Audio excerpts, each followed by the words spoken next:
बहुत समय पहले की बात है। जब लोग महाभारत का नाम लेते हैं तो उनके मन में कुरुक्षेत्र का युद्ध उभर आता है। कौरव और पांडव, धर्म और अधर्म, शंखनाद और रणभूमि।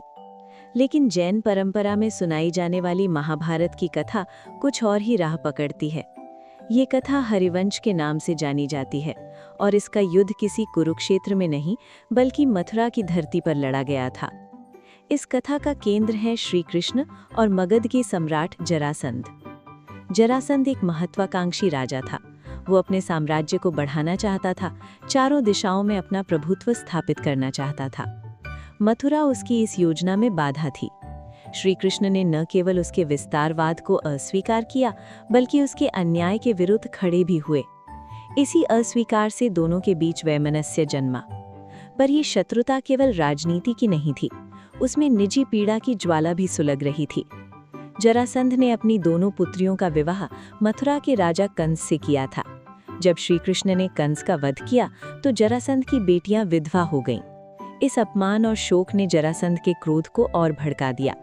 बदले की आग में जलता हुआ वो विशाल सेना लेकर मथुरा पर चढ़ आया। कहते हैं उसने मथुरा को जला डाला। मथुरा छोड़ना पड़ा। श्री कृष्ण, जो स्वयं एक राजा थे, एक शरणार्थी बन गए। वे पश्चिम की ओर बढ़े और समुद्र तट पर द्वारका नगरी बसाई। इस तरह एक और पश्चिम भारत के कृष्ण थे तो दूसरी ओर पूर्व भारत का जरासंध। जैसे रामायण में अयोध्या उत्तर में और लंका दक्षिण में स्थित है, वैसे ही ये दोनों महाकाव्य भारत की पूरी भौगोलिक परिधि को छूते हैं। समय बीतता गया। श्री कृष्ण और रुक्मिणी के विवाह से एक पुत्र ने जन्म लिया, प्रद्युम्न। लेकिन उसके जीवन का आरंभ ही संकट से हुआ। उसके जन्म के साथ ही एक राक्षस सांभर उसे उठाकर नदी में फेंक देता है। नदी की लहरों में बहते हुए वो एक बड़ी मछली के मुंह में चला जाता है। भाग्य को कुछ और ही मंजूर था। एक दिन एक मछुआरा उस मछली को पकड़ता है। मछली काटी जाती है और उसके पेट से एक जीवित शिशु बाहर आता है। वो शिशु मछुआरे की आंखों में एक चमत्कार था। वो उसे एक ऐसी स्त्री को दे देता है जो वर्षों से संतान की अभिलाषा में जी रही थी। वो स्त्री कोई और नहीं, स्वयं राक्षस सांभर की पत्नी मायावती थी। समय ने एक और करवट ली।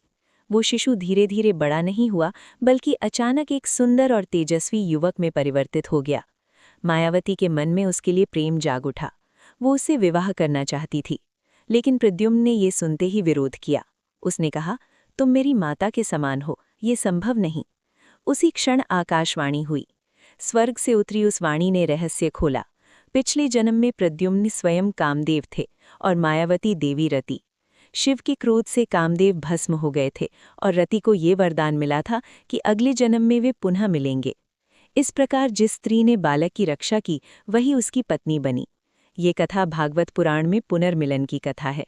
लेकिन जैन परंपरा यहाँ एक अलग मोड़ लेती है। जैन आख्यान में मायावती को कंचनमाला कहा गया है।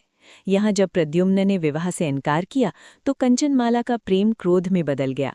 उसने अपने पति से शिकायत की कि प्रद्युम्न ने उसके साथ दुर्व्यवहार किया है, पर उसका पति विचलित नहीं हुआ। उसने कहा, प्रद्युम्न तो तुम्हारे पुत्र के समान है, वो ऐसा कर ही नहीं सकता। कंचनमाला का क्रोध और भड़क उठा। वो अपने अन्य पुत्रों के पास गई और उनसे बदला लेने को कहा। माँ की बात मानकर वे प्रद्युम्न पर अत्याचार करने लगे। कभी उसे कुएं में फेंक देते, कभी अग्नि में, लेकिन हर बार वो सुरक्षित लौट आता। अग्नि उसे जला ना सकी, जल उसे डुबो ना सका।